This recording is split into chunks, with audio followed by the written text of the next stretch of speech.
राधे कृष्णा महाराज जी। राधे राधे। महाराज जी, मेरा प्रश्न है कि जो बरसाना वास है वो कैसे मिलेगा, और धाम पर क्या लेके जाए, और कहाँ रहे, कैसे रहे। ठीक है, आपका सवाल है बरसाना का वास कैसे मिलेगा। और जब वैराग्य की भावना हो जाए, पहले जहाँ भी आप रहते होते, घर में या और कर, तो मतलब धाम अच्छा लगने लग जाए, तो उधर से निकले घर आदि से कहीं से भी, तो धाम पर क्या लेके आए और कहाँ रहे और कैसे रहे, ये सवाल है ना। जी।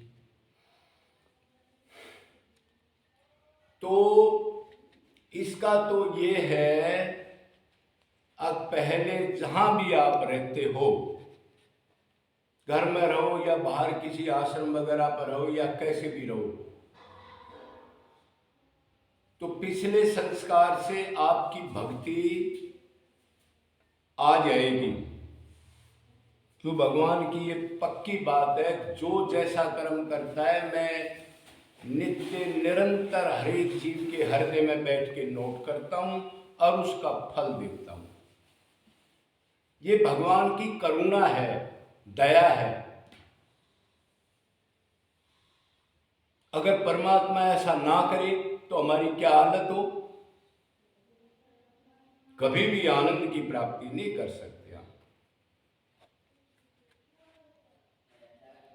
तो जो भी हमने पीछे भक्ति की है, उसके संस्कार आप कहीं रहते हुए आ जाएं,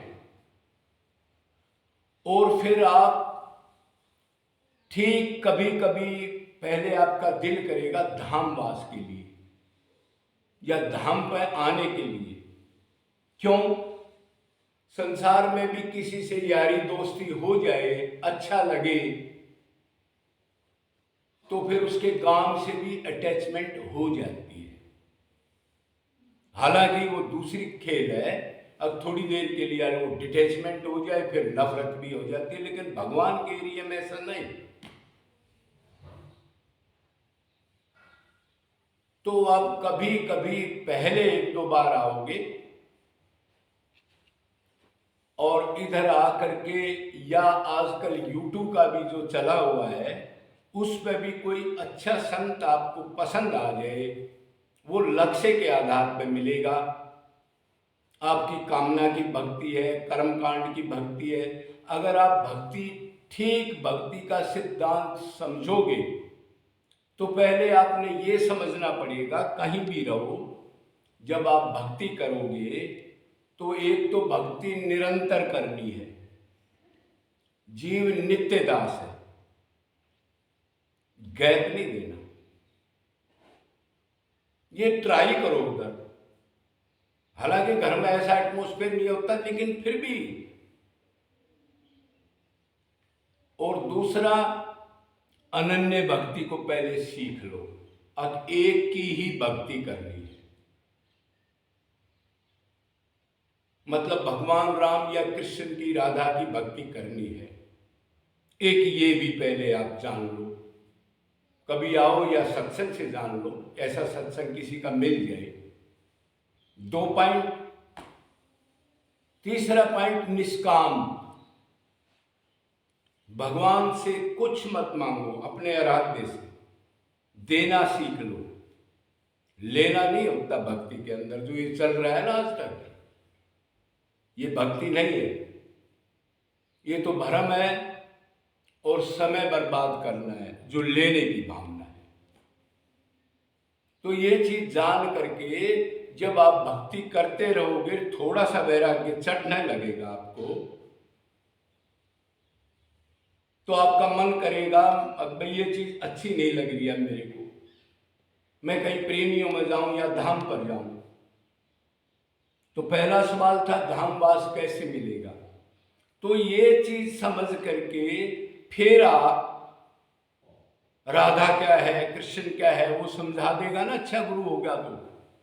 भक्ति क्या है, ज्ञान क्या है, वैराग्य क्या है, 84 में क्या दुख है, शरीर क्षण भंगुर है, बड़ी मुश्किल से मिलता है, प्रेम क्या है, उसको प्राप्त करने के लिए क्या टेक्निक है।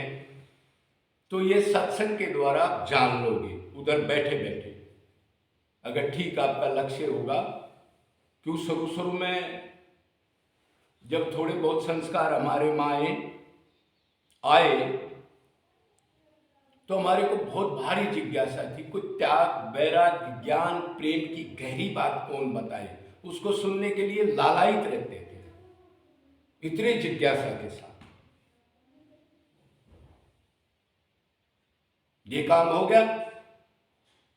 उसके बाद बरसाना धाम, वैसे तो धाम में कोई फर्क नहीं है, ब्रज 84 एक ही है,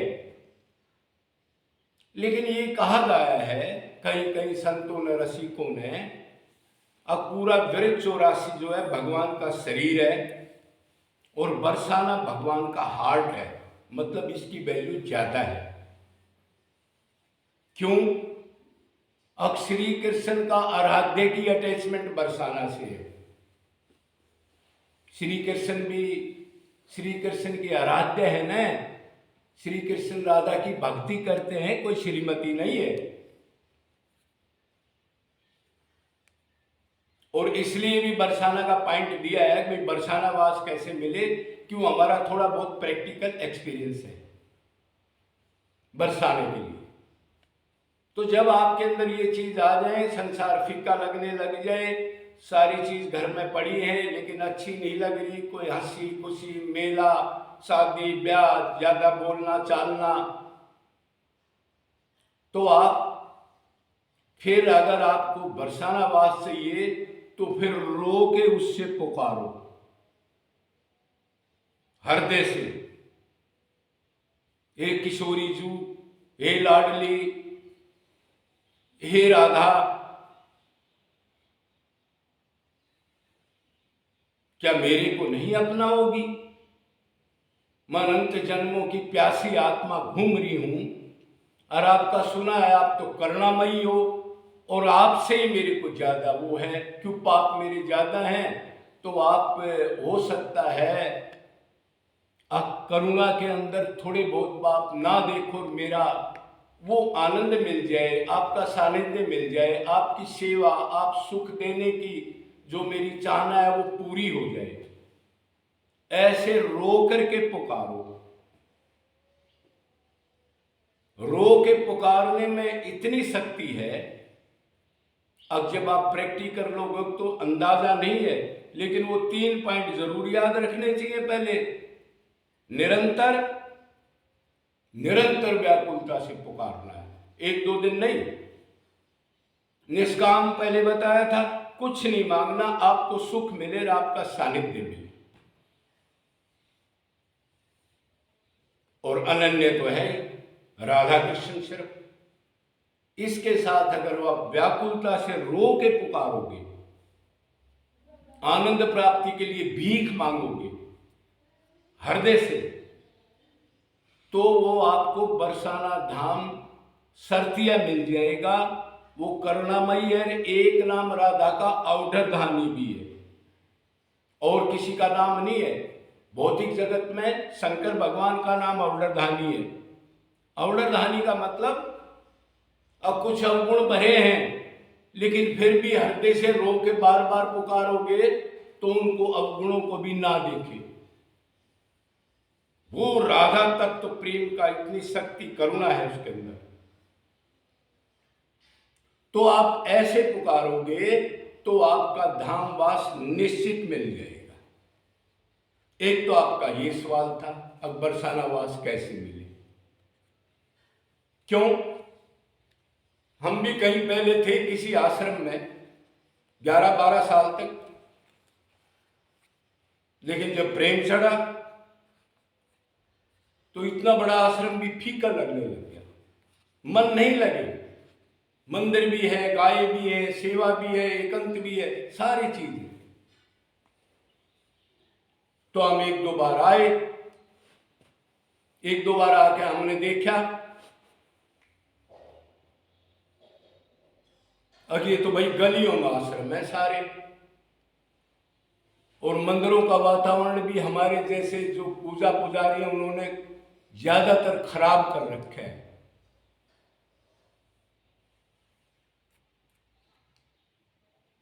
कहीं मंदिर के घंटे बज रहे हैं, कहीं बसें आ रही हैं, कहीं आना जाना, रोज भंडारे हो रहे हैं। हमने कहा हमने ये तो नहीं लेना,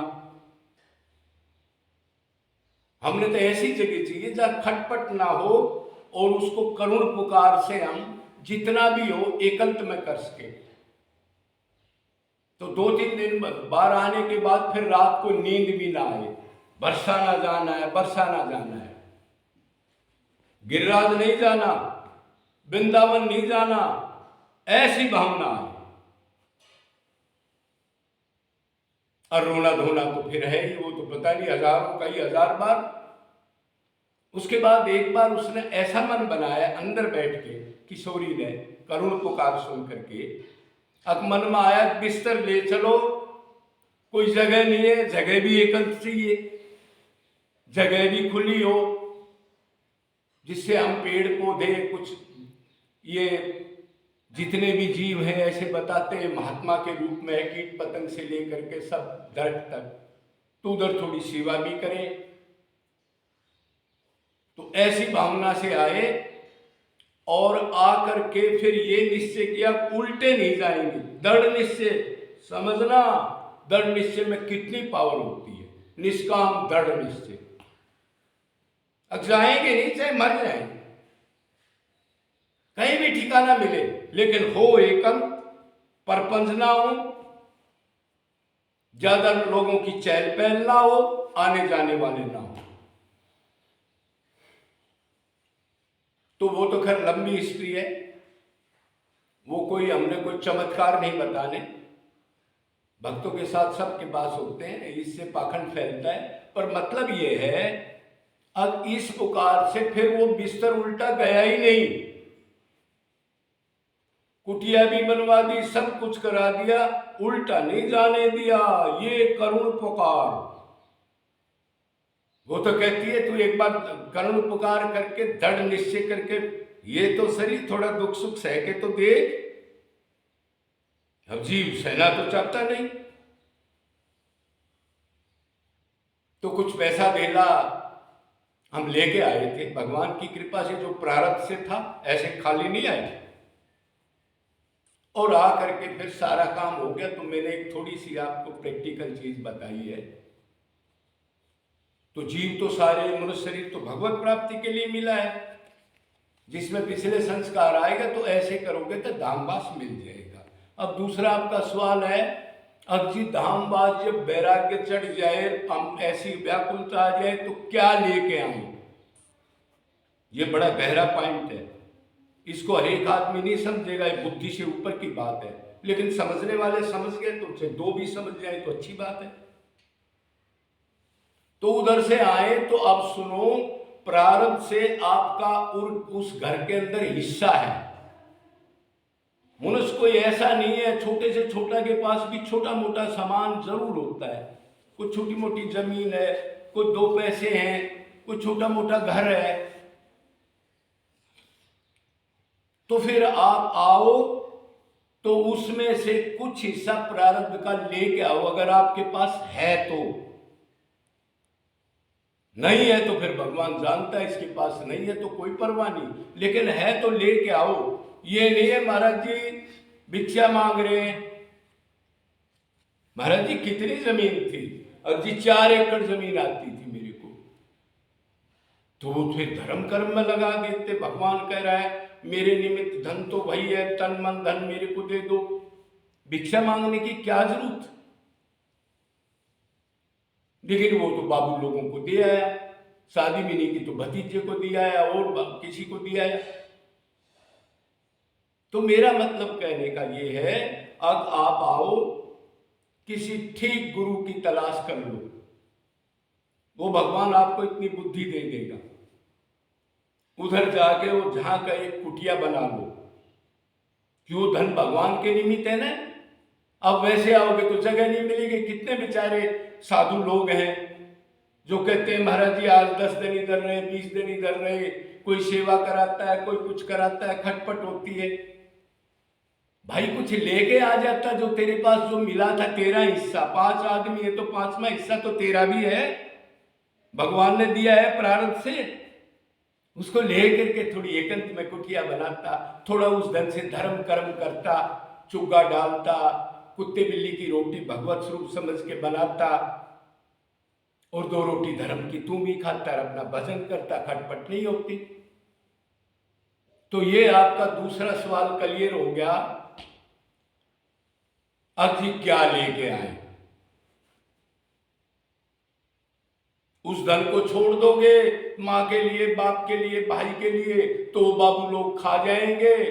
भगवान कहेगा प्रारब्ध से आपको मिला है, क्या आप उसको मेरे निमित्त, जीवों के निमित्त या मेरी सेवा में नहीं लगा सकते थे? और चुप जाओगे। ब्रिजवासी आज भी बेचारे भिक्षा देते हैं, उनको भी ज्यादा तक ना हो। और आजकल माहौल भी खराब हो गया, क्यों कहीं मेरे जैसे साधुओं ने ऐसे ऐसे कांड कर दिए, 2 कांड तो हमारे हरियाणा में हो गए, जिससे लोगों की आस्था घट गई। और आजकल हर एक घर में धर्म का अन्न कहां मिलेगा? तो इसलिए एक ये हो गया कि अपना जो प्रारब्ध से आपके पास है लेके आओ, ताकि खटखट ना हो 2 रोटियों की। अब तीसरी बात है, क्या बताया था आपने? कहाँ रहे और कैसे रहे? कहाँ रहे और कैसे रहे? तो जो करुण पुकार होगी, तो भगवान या राधा रानी आपके हृदय में बैठ करके पवित्र, अगर आपका निष्काम लक्ष्य होगा, सिर्फ यही करना है, उस आनंद को ही प्राप्त करना है निष्काम सेवा करके, तो फिर आपको ऐसा गुरु को टच करा देगा, आप ढूंढ नहीं सकते, ऐसा स्थान आपको दे देगा वो। तो उसके फिर सानिध्य में रहो। ये मत करो 10-20 दिन इधर रहे, गुरु ने मंत्र दे दिया 20 दिन में ही, और फिर छोड़ के टांग के माला, और फिर घूमो भंडारों में। ये नहीं करना, नहीं तो मनमुखी आपको भगत मान के दीनता और अहंकार नहीं जाएगा। लोगों का संग करते रहोगे, मंदिरों की भीड़ भड़ाके में धक्का मुक्की करते रहोगे, साधना भक्ति में मन नहीं जाएगा। मन की तो नोट करता है। तो फिर उस गुरु की शरण में रहो, उधर भजन कीर्तन उसके अंडर रहो। ऐसा गुरु, उसके पास कोई हजारों नहीं होते, 5-10 कोई मोती पिछले संस्कार के अधिकारी के पास आ जाते हैं। तो प्रेमियों में रहो फिर, क्यों चैतन्य महाप्रभु ने भी कहा है, प्रभु के नाम गुण लीला धाम के अंदर विस्मरण हो के अति व्याकुलता, जीवों में भगवान देख के उनको सुख देने की इच्छा, इतनी करुणा आ जाए, दीनता आ जाए। और वैष्णव प्रेमियों का संग, वैष्णव तो बहुत दिख रहे हैं ऊपर से, दाढ़ी मूछ कपड़े वगैरह तिलक कंठी पता नहीं 20-20 30-30 माला भी डल रही है, लेकिन वैष्णव प्रेमी जो भगवान की व्याकुलता के लिए निरंतर भट्ठी जलती हो अंदर, जलना रोना धोना, कब आए कैसे आए, क्या करूं कैसे ले जाऊं, इस टाइप के माहौल में।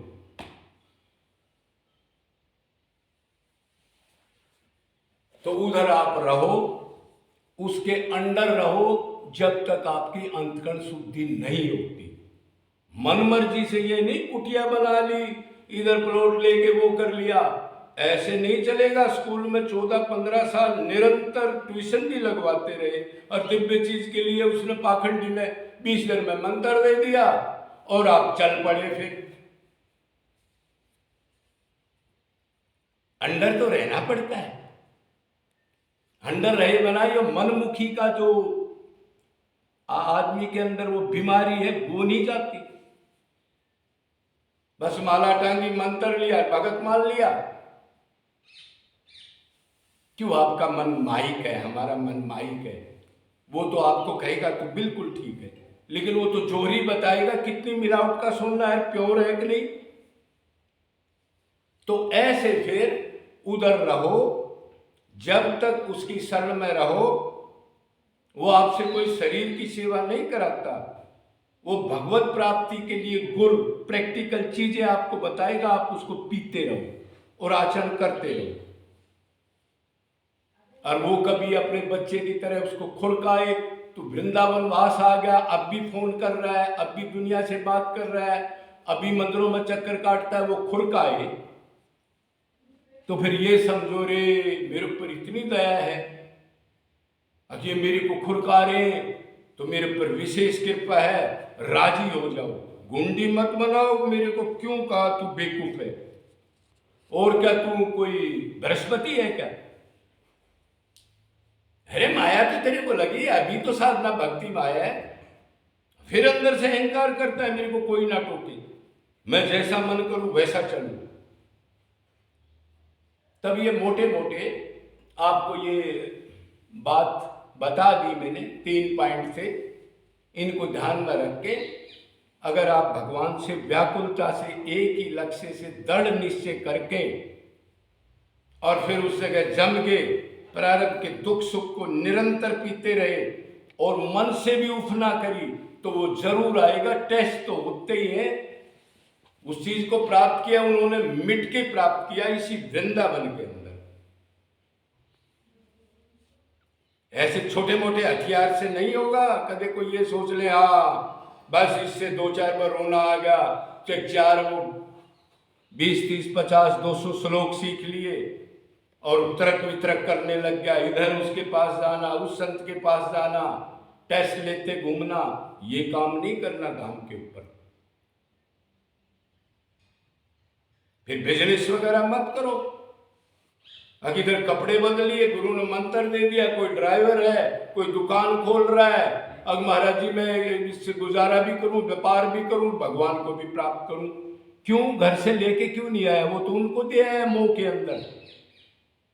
फिर वही परपंच डाल लिया, वही आना जाना, फोन फरडे, बेचना खाना। इन चीजों से सावधान रहो। अगर इस हिसाब से हम आगे चलेंगे तो करुणामयी सरकार है भाई। वो तो कृपा ऐसे बरसाएगी, पवित्र लक्ष्य और दृढ़ निश्चय और ठीक टीचर की शरण हो।